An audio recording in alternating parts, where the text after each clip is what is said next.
और रीपा यानी कि रूरल इंडस्ट्रियल पार्क भूपेश सरकार की एक ऐसी योजना जिसमें करोड़ों रुपए तो खर्च किए गए थे, लेकिन अब इस योजना पर वर्तमान सरकार ने जांच बैठा दी है।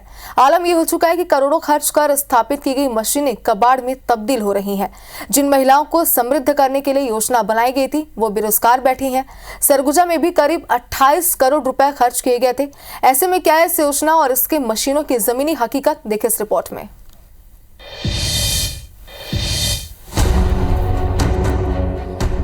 ग्रामीण महिलाओं को आर्थिक तौर पर आत्मनिर्भर बनाने के लिए पिछली भूपेश बघेल सरकार की ओर से रीपा योजना चलाई गई थी।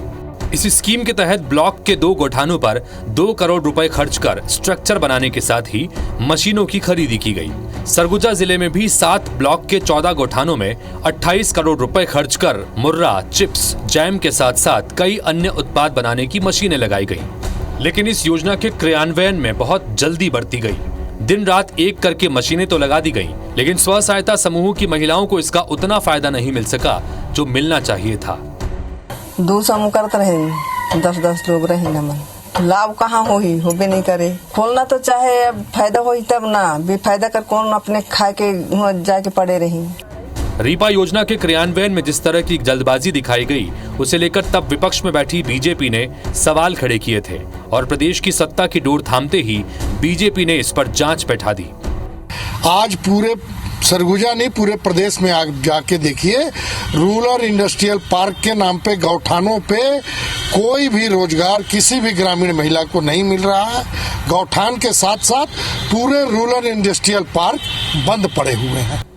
सरकार के आदेश के बाद जांच शुरू तो हो गई, लेकिन कब यह पूरी होगी और कब दोषियों पर कार्रवाई होगी, इसका जवाब जिम्मेदारों के पास नहीं है। हमारे जिले में पर ब्लॉक 2 रीपा के तहत टोटल 7 ब्लॉक अंतर्गत 14 रीपा का स्थापना किया जा चुका है और पर रीपा शासन से 2 करोड़ का अमाउंट प्राप्त हुआ था। रीपा योजना को लेकर अकेले सरगुजा में 28 करोड़ की राशि खर्च की गई। ऐसे में प्रदेश में इसका आंकड़ा कई 100 करोड़ का है, जो पैसा आम जनता का है, फिर सरकार जिसकी भी रही हो।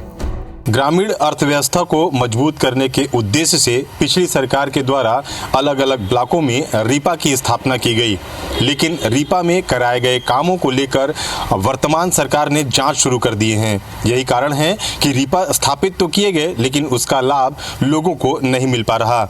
ऐसे में देखना होगा कि ये जांच कब तक पूरी हो पाती है और किस तरह के परिणाम सामने आते हैं, और देखना ये भी दिलचस्प होगा कि करोड़ों रुपए खर्च कर रीपा की स्थापना जिस उद्देश्य से की गई थी, वो उद्देश्य आखिर कब तक पूरा हो पाता है। कैमरामैन दीपक गुप्ता के साथ अभिषेक सोनी, IBC 24, सरगुजा।